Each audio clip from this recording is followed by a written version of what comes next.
मी सुरुवातीलाच मोहोळच्या या ऐतिहासिक आध्यात्मिक भूमीत जनसन्मान यात्रेच्या निमित्तानं उपस्थित असणाऱ्या तमाम माझ्या मायमाऊलींचं, माझ्या बहिणींचं, माझ्या शेतकऱ्यांचं, कष्टकऱ्यांचं, तरुण मित्रांचं, सर्वांचं मी मनापासून स्वागत करतो।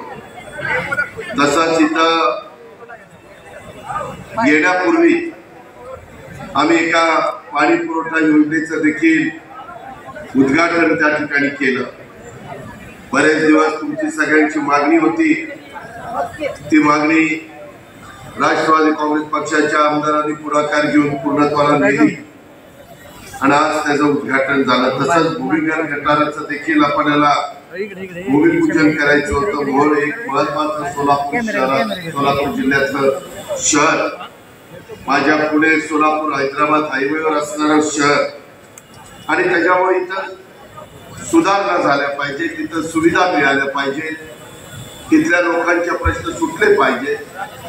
त्याकरता मागे राजन पाटलांनी आवाहन केल्यानंतर तुम्ही यशवंताला निवडून दिलं आणि मग यशवंतांनी गेल्या 5 वर्षामध्ये मागे वळून न पाहता सातत्याने मोहोळ विधानसभा मतदारसंघ आणि मोहोळ शहर या सगळ्याचा सर्वांगीण विकास करण्याचा ध्यास हा त्यांनी त्या ठिकाणी स्वीकारला आणि बरेच वर्ष 129 कोटी रुपयाची नगर परिषदेची भूमिगत गटारची बांधली कंडी महाराष्ट्राच्या कानाकोपऱ्यामध्ये मोहोळकरांना फिरत असतो।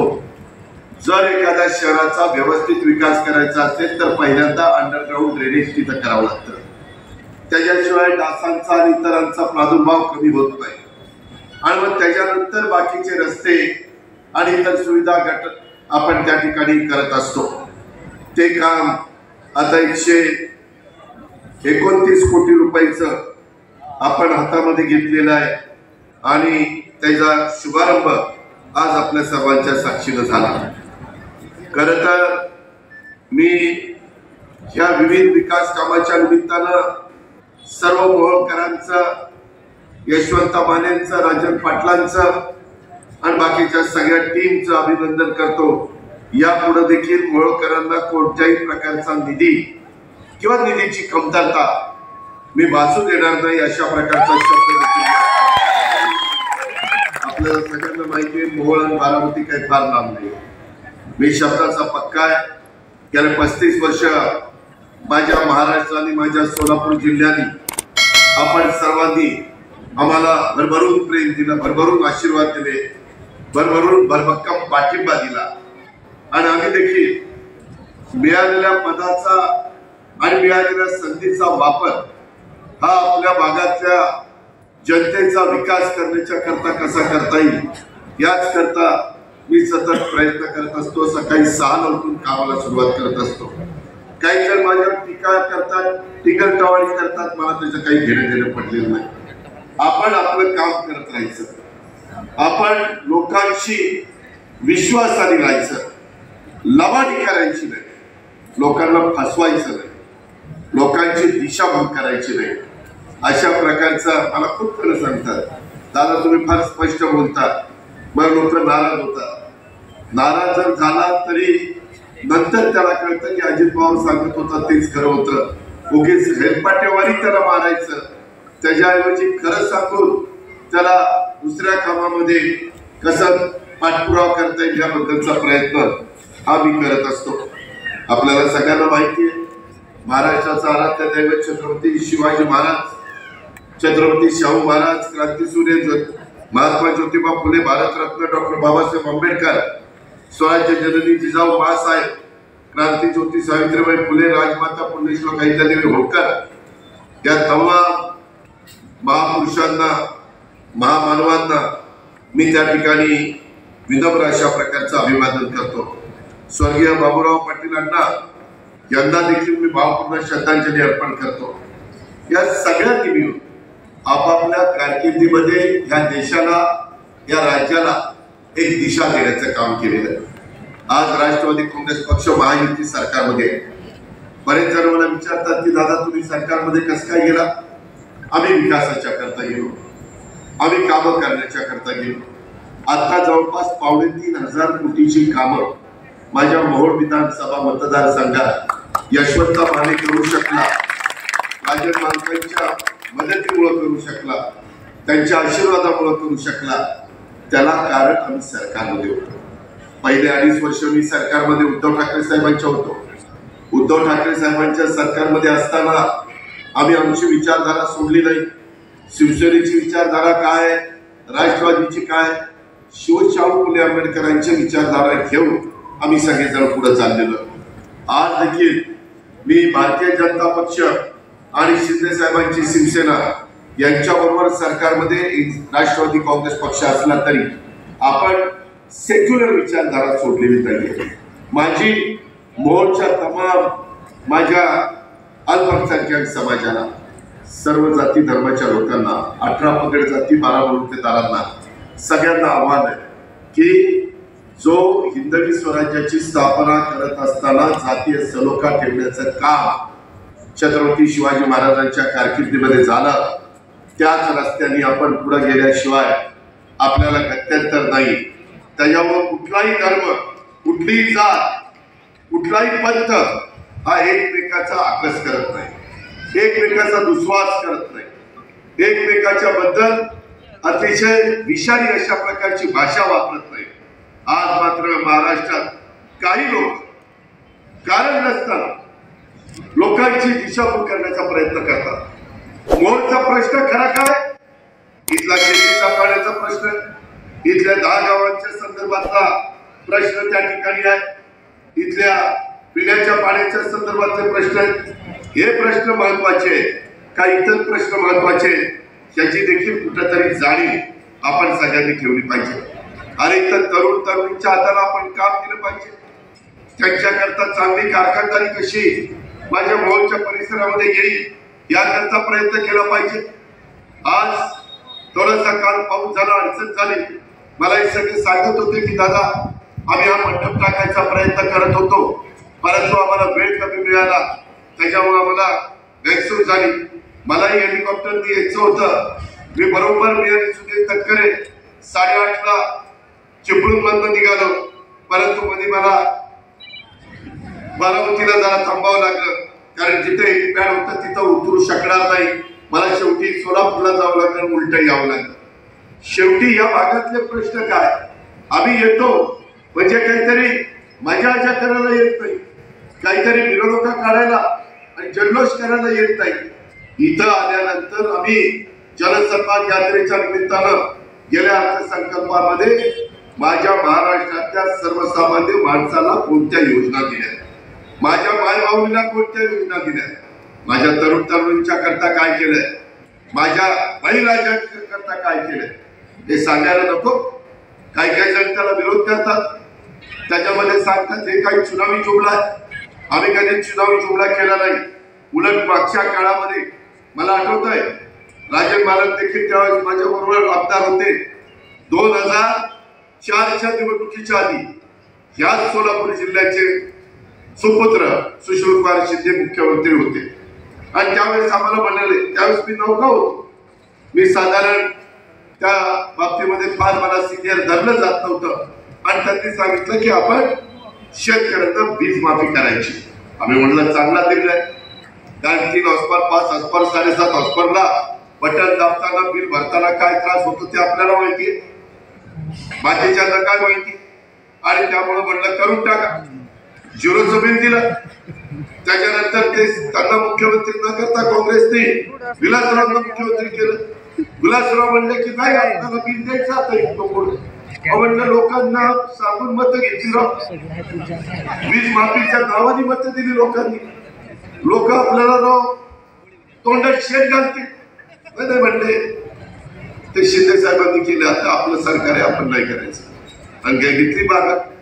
आज मात्र मी तुम्हाला सांगतो, तुमच्या सगळ्यांच्या मुळे माझ्यासारखा कार्यकर्ता या राज्यामध्ये 10व्यांदा मी अर्थसंकल्प सादर केला. 10व्यांदा अर्थसंकल्प सादर करत असताना तुम्ही नौका असल्यानंतर तुम्हाला अनुभव असतो की पहिली वर्ष तुमचं असतं, पण माझं पहिलं, दुसरं, तिसरं, चौथं, 5वं, 6वं, 7वं, 8वं, 9वं, 10वं 10 वर्षात काहीतरी मला अनुभव आला असेल. मी एकंदरीत राज्यात फिरत असताना त्यावेळेस ठरवलं, महायुतीच्या सरकारमधनं काम करत असताना अशा काही योजना गरीब माणूस केंद्रबिंदू मानून, गरीब मायमाऊली केंद्रबिंदू मानून द्यायच्या. त्याच्यातनं माझी लाडकी बहीण योजना पुढे आली. मुख्यमंत्री माझी लाडकी बहीण योजना मी विचार करत होतो की कुठल्या घटकाला द्यायचं. मी आदिती तटकरे या खात्याची मंत्री, माझ्याच पक्षाची, माझीच मुलगी. तिला म्हणलं काय आधी किती कसं करायचं. ती म्हणली दादा बघा, म्हणलं गरीबांना द्यायचं आणि सर्व जाती धर्माच्या महिलांना द्यायचं, भेदभाव करायचा. कुणी असो, अल्पसंख्याक असो, बहुजन समाजाचा असो, ओबीसी असो, भटका असो, मागासवर्गीय असो, आदिवासी असो, कुणी असो, गरीब असेल तर तिला मिळायला पाहिजे. ती माझी मायमाऊली. आणि त्याच्यातनं मी 2.5 लाखाचं ते लिमिट घेतलं आणि त्या पद्धतीने सुरुवात केली. त्याच्यामध्ये स्वतः आदितीनं लक्ष घातलं. 1,60,00,000 यादी आहे. आज माझ्या मायमाऊली दिमागदार फेटा पिंक कलरचा घालून इथं बसल्या, काय देखणं दिसतंय. फोटो काढून घ्या. त्याच्यामध्ये खरोखरीच अतिशय एक समाधानाचं वातावरण माझ्या मनामध्ये आहे. मी जनसन्मान यात्रेच्या निमित्तानं फिरतो. मी महिलांच्या, तुम्ही आज येताना तिकडनं आलो नाही, वेळ बराच झालेला नव्हता, 2 तास मला लेट झालेले होते. नाहीतर तिकडनं आल्यानंतर माझ्या हातात माझ्या बहिणी राखी बांधतात, संपूर्ण हात भरतो, हात भरतो. कोण एवढं प्रेम तुमच्यावर करणार आहे? कोणती बहीण एवढं भरभरून भावाला त्या ठिकाणी आशीर्वाद देणार आहे, भावाच्या पाठीशी भक्कमपणे उभे राहणार आहे? हे सगळ्याला मिळत नाही. याला काहीतरी चांगलं बाप दादांनी करावं लागतं, त्यावेळेस त्यांच्या पुढच्या पिढीला हे चांगलं मिळतं. त्याच्यात आम्हाला भाग्यवान समजतो. आणि तिथं त्यांच्या चेहऱ्यावर हसरेपणा, आनंद, समाधान हे आज महाराष्ट्रामध्ये फिरत असताना मला पाहायला मिळतंय. माय भाऊ किती जणांना 3,000 रुपये आले त्यांनी हातवर करा का, बस खाली घ्या. ज्यांना आले नाही घाबरू नका. 2.5 लाखाच्या आतमध्ये तुमचं उत्पन्न असलं तर हा अजितदादाचा वादा आहे, तुम्हाला देखील. आता पुढच्या टप्प्यातले पैसे आम्ही सोडतो. परवा 4,600 कोटी रुपयाच्या चेकवर फाईलवर मी सही केलेली. काळजी करू नका, हा तुमच्या करता आहे. तुम्हाला सक्षम करायचंय, तुम्हाला सबल करायचंय. तुम्हाला आम्ही आरक्षण दिलं, त्याच्यात काही महिला झडपी अध्यक्ष झाल्या, सभापती झाल्या, उपसभापती झाल्या, सरपंच झाल्या, नगराध्यक्ष झाल्या, महापौर झाल्या. वेगवेगळी पद्धत तुम्ही चांगल्या पद्धतीने चालवली. आता पुढच्या 5 वर्षापासून तुमच्यातल्या वंथक महिला या महाराष्ट्र राज्याच्या आमदार होणार आहेत, वंथक महिला देशामध्ये खासदार होणार आहेत. बाकीच्या जागा आहेत त्या आहेतच, त्याच्यात अधिक हा निर्णय झालेला. निर्णय प्रक्रियेमध्ये तुम्हाला घेतलेला. शेवटी सकाळपासून रात्री उशिरापर्यंत प्रत्येक घरातली कोण व्यक्ती कष्ट घेत असेल तर हे देखील सगळे आमचे बापडे सांगतील, माझे बांधव सांगतील, आमची माय माऊलीच करते. पहिली सकाळी तीच उठते, सगळं काम तीच करते, रात्री सगळं झोपल्यावर कावड तीच त्या ठिकाणी लावते आणि नंतर ती झोपते. हे काम इतकं करत असताना कधी कुणी विचार केला का? आम्ही पण आम्हाला दोषी समजतो. अरे मी पण इतक्या वर्षात सरकारमध्ये, परंतु त्या अँगलने आम्ही विचार केला नाही. आता मात्र 1,500, ठीक आहे, काही जण टीका करतात, काय दिले तर 1,500 दिले. अरे तुला काय माहिती 1,500ची किंमत? गरीबाला माहिती 1,500ची किंमत. आज ते 3,000 आल्यानंतर मोठे जन्माला आलेल्यांना सोन्याचा चमचा तोंडामध्ये घेऊन जन्माला आलेला काय माहितीये? इथं कष्ट करणारा माहितीये, खुरपणीला जाणारीला माहितीये, धुळमांडी करणारीला माहितीये, झाडू पोतना करणारीला माहितीये, स्वयंपाक करणारीला माहितीये, झोपडपट्टीमध्ये कष्ट करणाऱ्यांना माहितीये. अशा पद्धतीनं किंवा जिरायत भागातली शेती माझी जी माय माऊली करते, निव्वळ पावसावर अवलंबून राहावं लागतं. नाही पाऊस पडला तर बाटूक देखील उगवत नाही. अशा प्रकारची आपली परिस्थिती, ही परिस्थिती. आणि मग त्या माऊलीला द्यायला नको. ते काँग्रेसच्या कुठल्या माजी मंत्री सुनील केदार तिकडे कुठेतरी नागपूरला म्हणाले, आम्ही सरकारमध्ये आल्यानंतर पहिल्यांदा त्या ठिकाणी काय करू तर ही योजना बंद करू.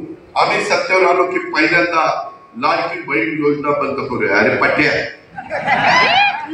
याच्यात काय खुशारकी मारली का तू? बघा तुम्ही बरोबर बोलता, मला बोलता येत नाही. तुझ्या वडिलाची आहे का? त्याच्यामध्ये या पद्धतीनं हे वागतात. आज राज्यातल्या सर्वसामान्य बहिणींच्या खात्यावर थेट पैसे जात आहेत, त्यांना सन्मानाने उभं राहण्याची संधी मिळते, ते या मंडळींना बघवत नाही. त्यामुळे या मंडळींना काही जणांना या योजनेला विरोध करण्याच्या करता तटकरे साहेब कोर्टात काहींना हायकोर्टामध्ये पाठवलं, परंतु कोर्टाने ते धुडकावून लावलं. या मंडळींच्या मनातली मळमळ ती सुनील केदारांच्या रूपाने बाहेर आली. या मंडळींच्या पोटात आहे ते आता ओठात यायला लागलेले आहे. विरोधक सत्तेवर आले तर ही योजना 100% बंद करतील. हे माझ्या महाराष्ट्रातल्या मायबाऊलींनी, माझ्या बहिणींनी लक्षात घ्यावं. ही योजना बंद करायची का नाही? मग त्याच्याकरता खड्ड्या, त्याच्याकरता उद्याच्या निवडणुकीमध्ये काही ठिकाणी आमचं महायुतीची कोण आहे खड्ड्या, काही ठिकाणी आहे आमचं धनुष्यबाण, आमची युती आहे, आणि काही ठिकाणी आहे कमळ. त्याच्यामुळं माझी आपल्याला विनंती आहे की आमची विचारधारा वेगळी असली तर आज राज्याचं राजकारण वेगळं आहे. आज कुठल्याही एका पक्षाचं सरकार येऊ शकत नाही.